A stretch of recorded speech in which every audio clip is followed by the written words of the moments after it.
After Wishes, I felt like the only thing we had left to prove as undergraduate filmmakers was that we could make a feature. But with graduation looming, I decided to save time and adapt a novel I'd written in 1985 into the screenplay. If Wishes had been about an adolescent becoming a young adult, this movie would be about young adults becoming adults and what that meant. My mom would marry a man called W.C. Hurd around this time, and Chris, who'd been married for a year at this point, continued to be a workhorse for us. Can't touch my mug. Well, if I can't touch it, how am I supposed to drink? And I wrote David Whitley a part. Hey, what happened to your arm, man? Mountain climbing.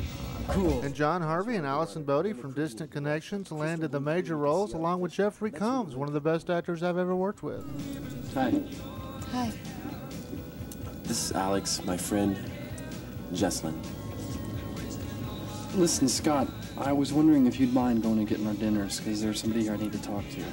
I can't drive like this. One look at my shooting script will tell you what a brutal movie this was physically. I just had surgery on my left foot and spent most of the movie hobbling around on a walker. And the shooting schedule was really tough, mainly because of the logistics of so many locations. We shot at an old grocery store in the middle of nowhere. We shot at Mountie 141 North. We did our first car rigging. We did tons of walks and talks, dolly shots all around. We shot at a video store and got Brian Brooks in the background. We did a scene at the TCU library. We spent a brutal day shooting at the Fort Worth Zoo. We did some stuff in the studio, some dark, creepy stuff with the principals, and I got to use a crane for the first time. That was a lot of fun. We shot a lot of Texas highways. We waited forever to catch a train. We even shot a scene at the recreation room at the University Christian Church at TCU. Like with Wishes, Scott Wilson operated the movie, Blake Evans directed the photography, and Blake liked to use smoke cookies for atmosphere. In this scene, he used one too many. Not only did the Fort Worth Fire Department answer the university alarm, the Fort Worth Police Department showed up, and truth be told, I was nearly arrested because unfortunately, one of the props we were using was a prophylactic, and it was left laying around. To make matters worse, Allison Bodie was looking at some Victoria's Secret catalogs that she'd left there, and the police thought I was directing a porno movie in the dormitory, and they made me show them several scenes on our tapes before they were convinced otherwise. Things didn't get any easier when the company moved on location to Hyco, Texas, where my mom was born and raised. I did get my granddad, J.C. Prater, in a scene. He never could understand what an answering machine was, but boy, he knew how to take direction and do a scene over and over. I tried to get my grandmother in the movie, but I think she ended up on the cutting room floor. That was a tough, brutal location shoot, and I never want to work another 27-hour day in my life. When John Harvey's riding my three-wheeler at the beginning of the movie, if you look, you can see he has the handbrake on. That's because we're towing him around in the back of a pickup truck. The three-wheeler cracked in half after the first few shots of John riding it. And from then on, people would throw dust in the air to make it look like the three-wheeler had pulled up, or they would drag it out of frame, and I would pan the opposite way. Mercifully, the farm shoot was our final shoot, although it was appropriate. The last time I called cut, I was standing in the gravel pit, not far from the spot where just 5 years earlier, Chris and I had learned to edit in the camera. And I would edit the picture at TCU after doing a rough cut on my half-inch decks. The dean of the college had seen heartstrings, and after that I didn't have any trouble. The professor giving me problems was denied tenure, and eventually he was gone. And the late Dr. John Freeman was my advisor, both on Wishes and Fragile Expressions, and he was great, and TCU was nothing but supportive.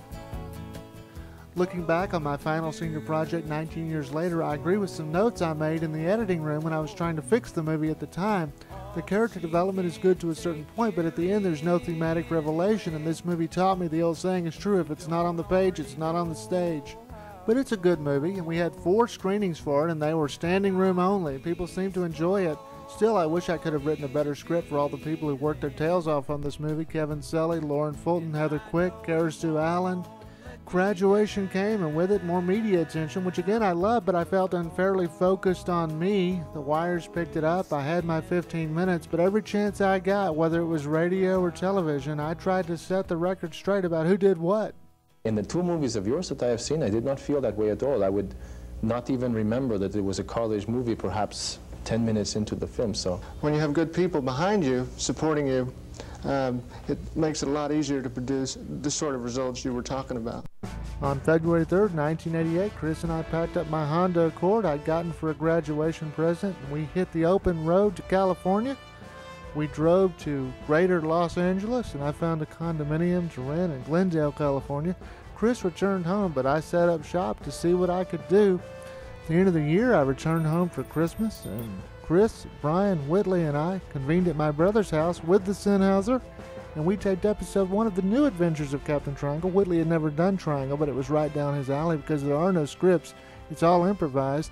But we had a hard time getting anything done because Whitley's so great, he kept cracking us up. You will need this triangular belt buckle. Oh? And this trig saber. Oh. Yes, it works better the better you know trigonometry, so brush up. What?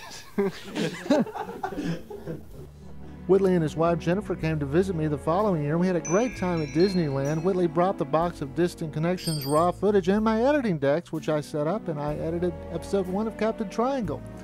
The following Christmas, I returned to Fort Worth again, and Brian, Chris, and I convened back at my brother's with the Sennheiser to tape episode 2 of the new adventures of Captain Triangle, The Revenge of Dr. Rhombus. This episode saw Rhombus ascending upon Disneyland. We had a lot of fun with it. Yes, I just love this place. Yes, what did you say it was named? Disneyland, my lord.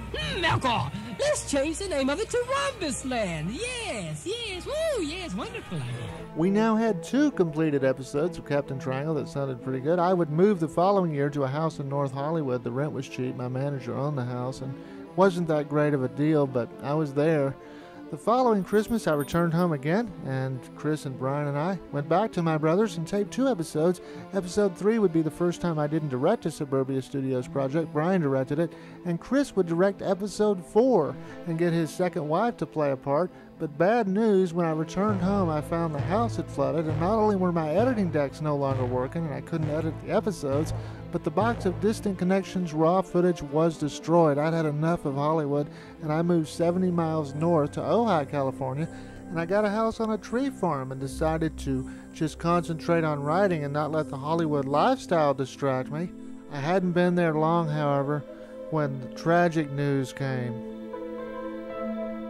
David Whitley had been killed in a single-car accident. He was driving back from a set in Austin late at night, took a turn too fast. And not only had I lost one of my best friends, but, the talent could never be replaced. We didn't even try.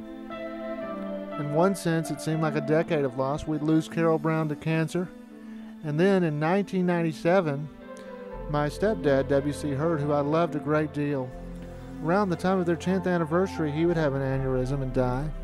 Shortly after that, Suburbia Studios' mascot of 18 years, Jones the Cat, would pass away in November of '97. And my mom, who it seemed was forever smiling, was left with that big house. She eventually sold it to my brother, who lived there for several years, but eventually he sold the house. And shortly after the coming of the new century, Suburbia Studios, which had fallen into disuse and ill repair after I'd moved to Hollywood, was razed to the ground by the new owners.